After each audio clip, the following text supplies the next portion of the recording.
Hey guys, it's Aaron with New Buzz Farm. Hoping I'm finding you all well in the midst of this COVID-19 crisis. I'm going to share what I've got going on out here at my place in the middle of nowhere. Hopefully you can take something away from this that maybe you can use to help yourself further prepare both now and in the future. I'm just going to show you the little project I got going on. I'm working on stacking functions, stacking my mulching function, which is an absolute necessity where I live. This is a tall grass prairie ecosystem, and these warm season grasses that are dominant here will choke out pretty much anything I plant if I don't do a good job mulching. So I'm combining this mulching with production of another crop. So I'm going to be while I'm putting mulch out, I'm going to be putting potatoes under that mulch. The hope is here that I will have enough potatoes when this is all said and done to provide quite a bit for my family and my friends, and possibly donate some potatoes to people in need if it comes down to that in the future. So how this would apply to you guys living in suburban areas and whatnot is maybe use this same mulching technique to maybe convert a small part of your yard and maybe plant some potatoes and stop dumping all that nitrogen fertilizer into the groundwater and wasting all your time mowing, and actually do something with that space that's worthwhile. So here we go. Okay, so here's what I got going on. An overview. This row that I'm planting into right now is actually American plum, and my previous mulching I've been doing to maintain this plum is actually mow and blow, which is essentially mowing in a pattern in a circle with my chute facing towards the trees, and all of that mulch then is blown around the trees and accumulates. You can see it does an okay job. That's not really adequate. You get grass, you come look here, you get grasses that are just too strong and they push straight through. The grass from just the mow and blow method doesn't tend to be enough, but it's good as supplemental throughout the growing season during the summer to keep blowing that stuff on there. What I'm doing right now, so I actually have an experiment going on.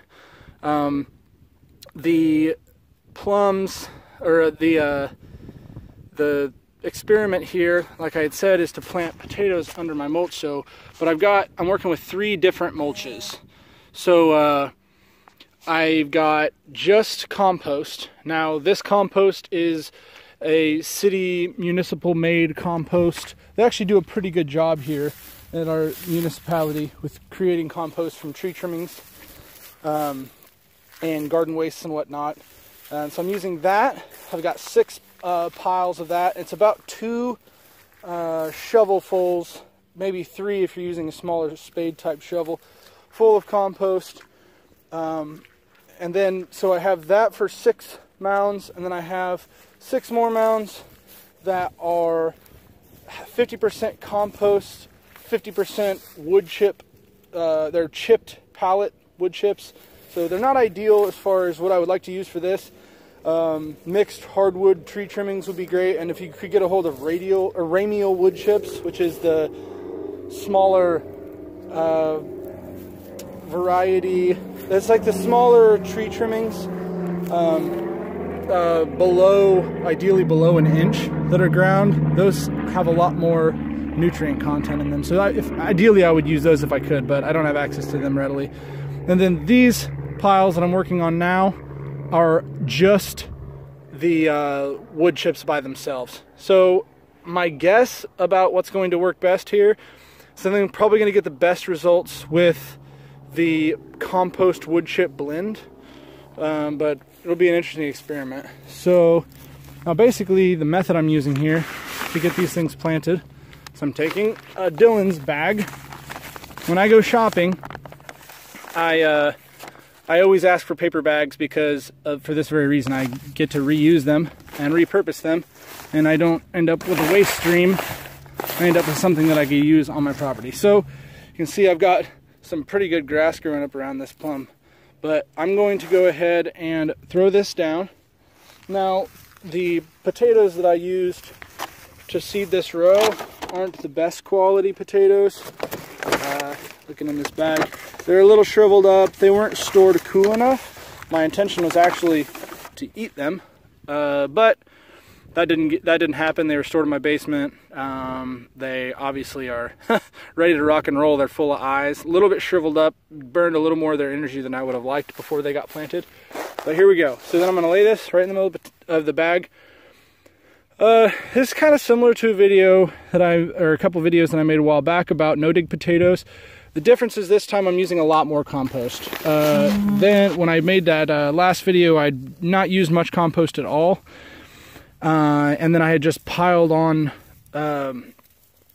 straw mulch, and I didn't have the greatest results. And I think that the potatoes couldn't really reproduce under just the straw mulch that well, and there's too much air maybe, I'm not sure. And then there just wasn't enough compost there for them to spread out and reproduce. So the deal is here I'm going to use a lot more of this wood chip mulch compost in the blend on top, and then I'm actually going to come back and add more on top when those come through. So I'm going to really have pretty decent sized piles when this is all said and done. And then yeah, that's what I got going on.